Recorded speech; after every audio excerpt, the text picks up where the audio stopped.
Scene Mom says, welcome to the new podcast from former Phoenix radio host Danny Cutler.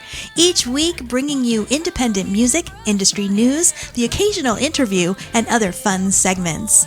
Let's get to it.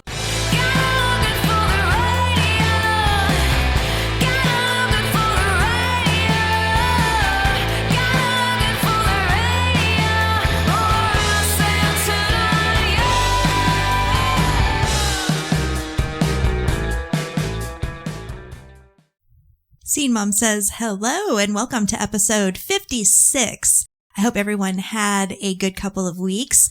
We got home from our Iowa trip last Tuesday, but there was no way I was going to get a show together for Thursday. I am grateful, though, that I was able to get my interview with Jack Mangan out there. That way it wasn't 2 entire weeks until you heard my sweet voice again. Iowa was a really good trip. The reason is definitely unfortunate. No one wants to attend a celebration of life. But doing so is just part of life, right? Nana Sue passed away in November, so several months had gone by, and I think that also made the whole thing a little more meaningful and a celebration versus if we had just done something like that right after when everybody was still raw.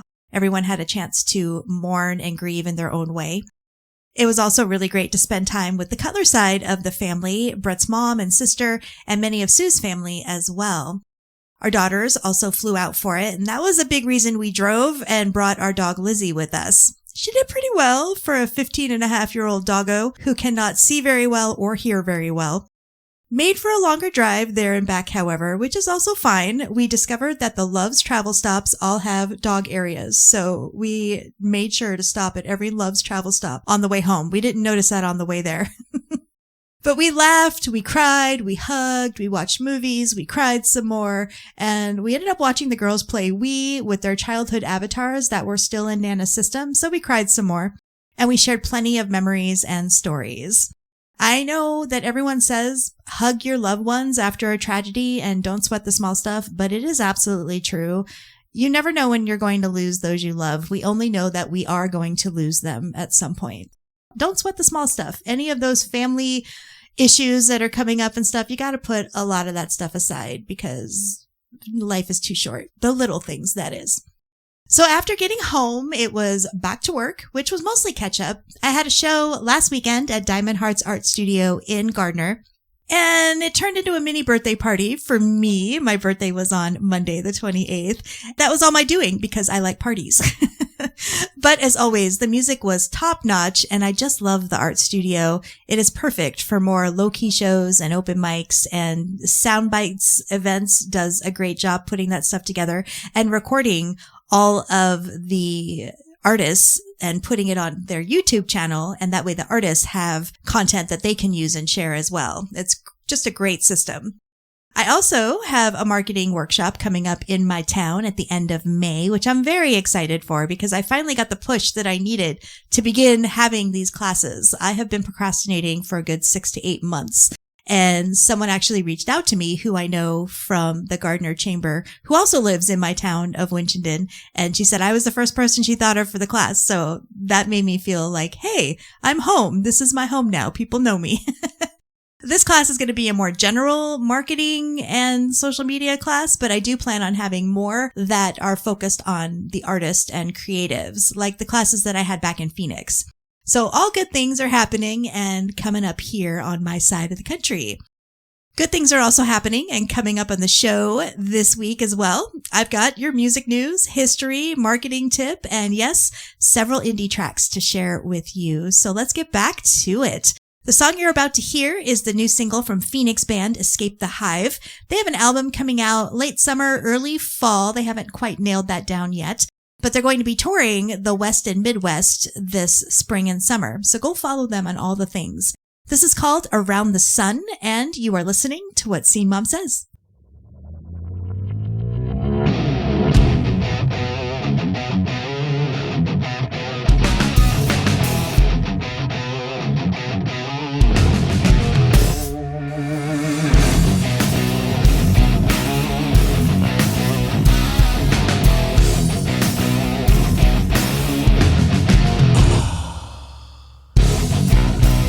Well, now the rubbers hit the road.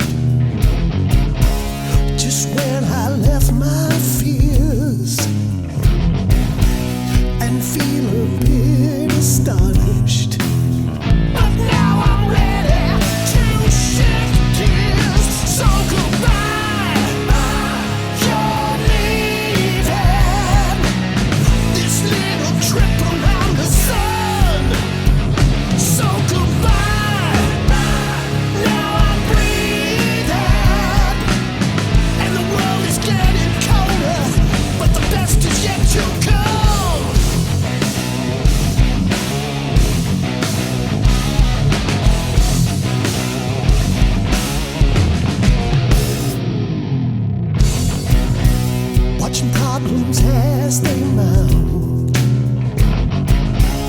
I'm the last one to figure it all out now. Just feeling so abused. I think I'm tired of being used. So goodbye, you're leaving. This little trip around the sun. So goodbye, now I'm breathing, and the world is getting colder.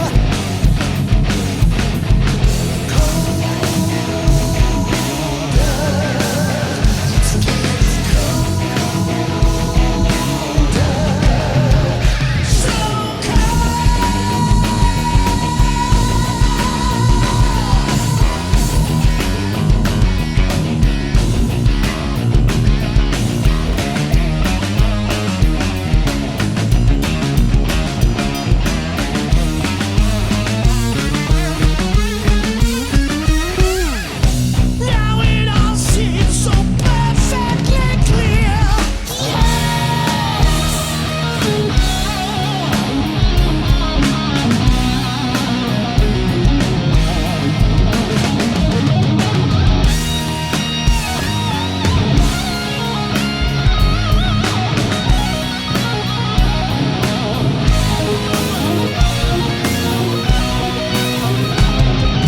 Goodbye, you're leaving. This little trip around the sun. So goodbye, now I'm breathing, and the world is getting colder. So goodbye, you're leaving. This little trip around the sun. So goodbye, now I'm breathing, and the world is getting colder. It's getting colder.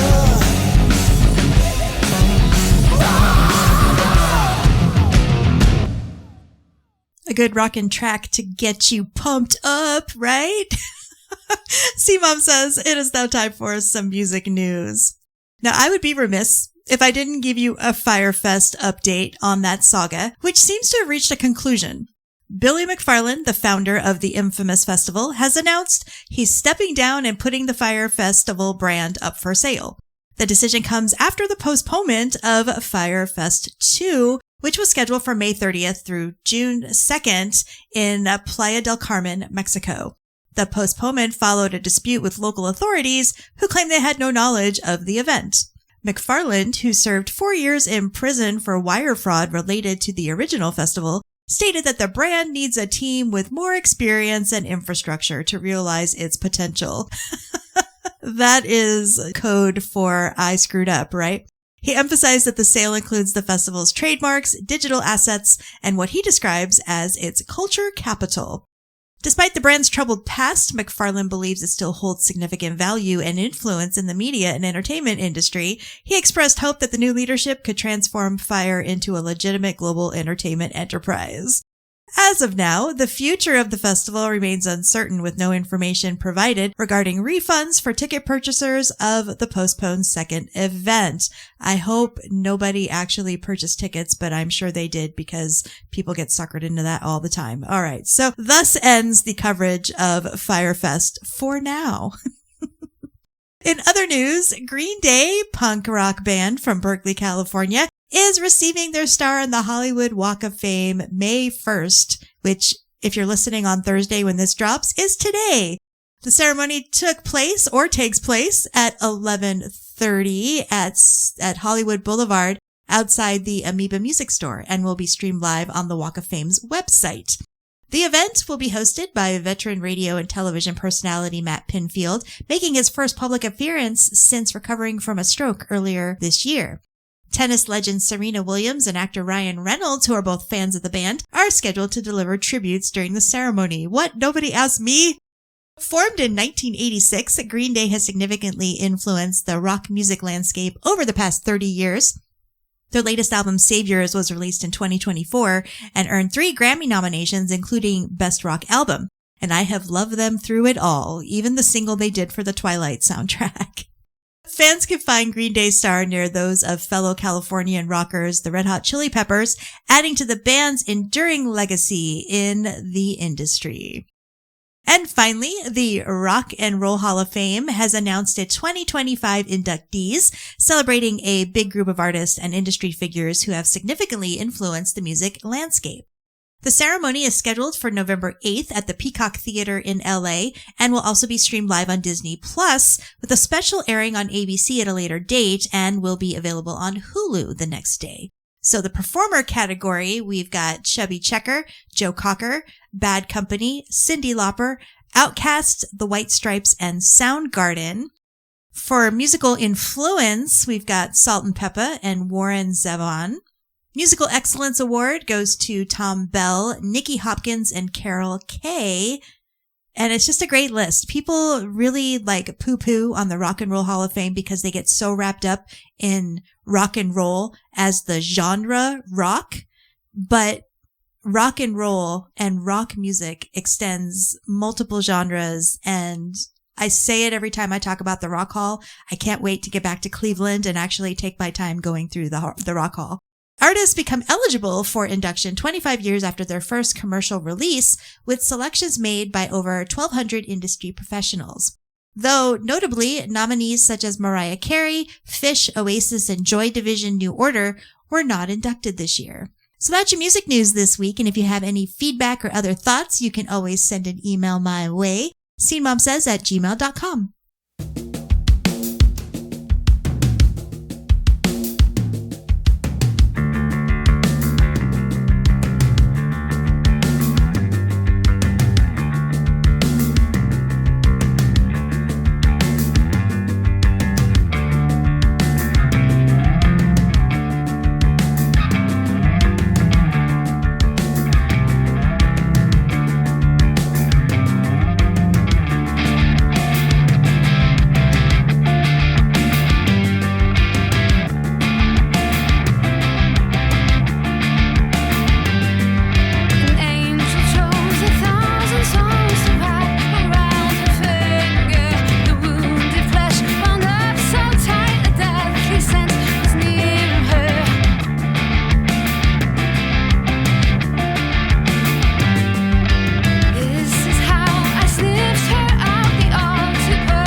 That was Boston band Happy Little Clouds and their new single, Clear and Present Danger. How awesome are those drums and bass? This has quickly become my favorite single from them, and I love all their music. This is going to be released on Friday, May 2nd, so I hope you enjoyed the preview. Enough, I hope, to go to Bandcamp and download it, as the date, May 2nd, is also another Bandcamp Friday, so artists will receive 100% of the proceeds for the day. As always, I'll have all the links in the show notes. C-Mom says it is time for some music history. On April 28th in 2003, Apple revolutionized the music industry by launching the iTunes Store, the first legally authorized platform for purchasing digital music downloads. This innovation provided a legal alternative to piracy and reshaped how consumers accessed music. Very true. Definitely reshaped the entire music industry. On April 30th of 1983, Muddy Waters, a pioneering figure in electric blues, died at the age of 68. His influential Chicago blues style laid the groundwork for rock and roll and inspired countless musicians. On May 1st in 1956, Johnny Cash released I Walk the Line. It was his first #1 hit on the Billboard country charts. The song's unique chord progression and Cash's deep vocals make it an enduring classic. On May 2nd, in 1963, the Beatles secured their very first UK #1 single with From Me to You, marking the beginning of their dominance in the music charts and the onset of Beatlemania. And on May 4th, in 1973, Led Zeppelin kicked off their 34-date North American tour in Atlanta, Georgia, which became the most profitable rock tour at the time, grossing over $4 million and breaking attendance records. $4 million, which was the most profitable rock tour at the time in 1973. That is just crazy to think about that. That is some music history for you this week.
That was the new single from Boston band Lavina Falls called About the Sun, which you can also download right now over on Bandcamp.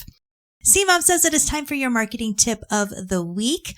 I have been putting shows together and promoting them for clients for well over a decade now. And I still see some basic mistakes when you're preparing for a show that are very simple fixes.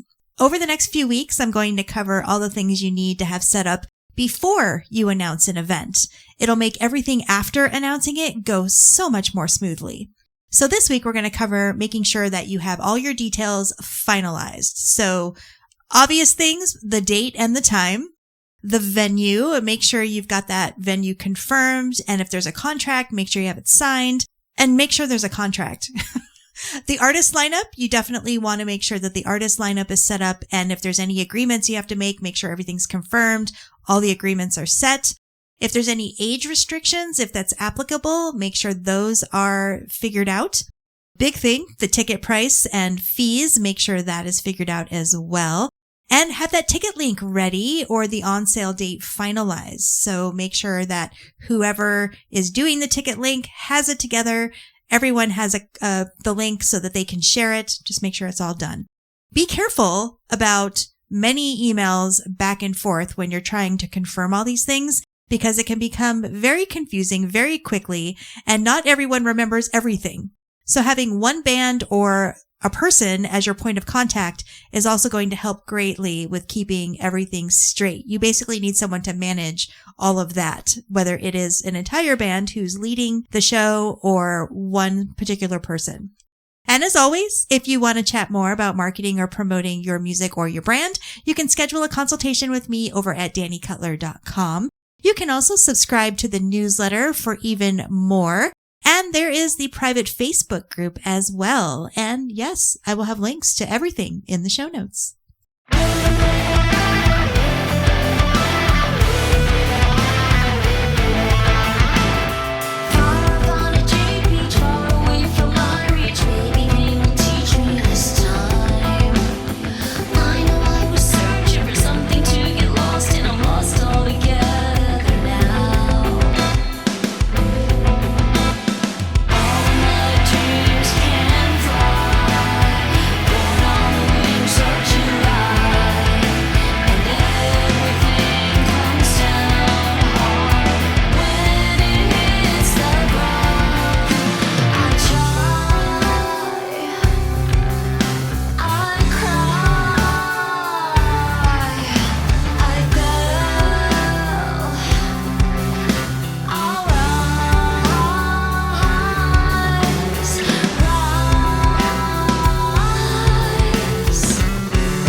That was the new single from Phoenix band Mermaid Riot, fronted by the amazingly talented Lisa Barca. That was called Wings of July. C-Mom says it's now time for some good news. At least good news for those who suffer from tinnitus. A recent study published in BMJ Open has identified dietary patterns that may reduce the risk of tinnitus, which is that condition characterized by a persistent ringing or buzzing in the ears, which affects approximately 14% of adults worldwide. So the key findings was fruit consumption. Individuals who have a higher fruit intake experienced a 35% reduction in their risk. Dairy products, increased consumption was linked to a 17% lower risk. And caffeine, a higher intake correlated with a 10% reduction in risk of tinnitus. Dietary fiber as well. Elevated intake was associated with a 9% decrease in the risk. These conclusions stem from an overall analysis of 8 observational studies encompassing over 301,000 participants, examining 15 dietary factors. That is pretty crazy. Researchers emphasize that these findings are based on observational data and they do not establish causation. The quality of evidence varies and further research is necessary to confirm the associations. So while dietary changes alone may not cure it, incorporating more fruit, dairy, caffeine, and fiber into your diet could be a beneficial component of an approach to managing or reducing the risk of tinnitus. Who knows? I figure maybe you won't get it if you don't stand next to really loud speakers, but it's just a very interesting thing. I hope to hear more about this because I get it every now and then, but I have friends who have it real bad. And if they don't wear earplugs at events, it really, really affects them greatly. So that is some good news, and I'll have that link to the study in the show notes. And on that note, it is it for episode 56. Big thanks to Soundbite Events for sponsoring the show. And if you're interested in sponsoring, you can get in touch too. As always, links to all the music and news heard this week will be in the show notes. And if you have any feedback or any news to share, you can always get in touch on social media. I'm scenemomsays on Facebook and dcutleraz everywhere else. And you can also email scenemomsays@gmail.com. And of course, always, if you like what you hear, share the love. I'm also an independent artist. Thanks as always for listening, everybody, and you'll hear me again soon. You've been listening to the Scene Mom Says podcast. Intro-outro music is Look Good for the Radio by Fairy Bones. Learn more about Danny and the show at dannycutler.com.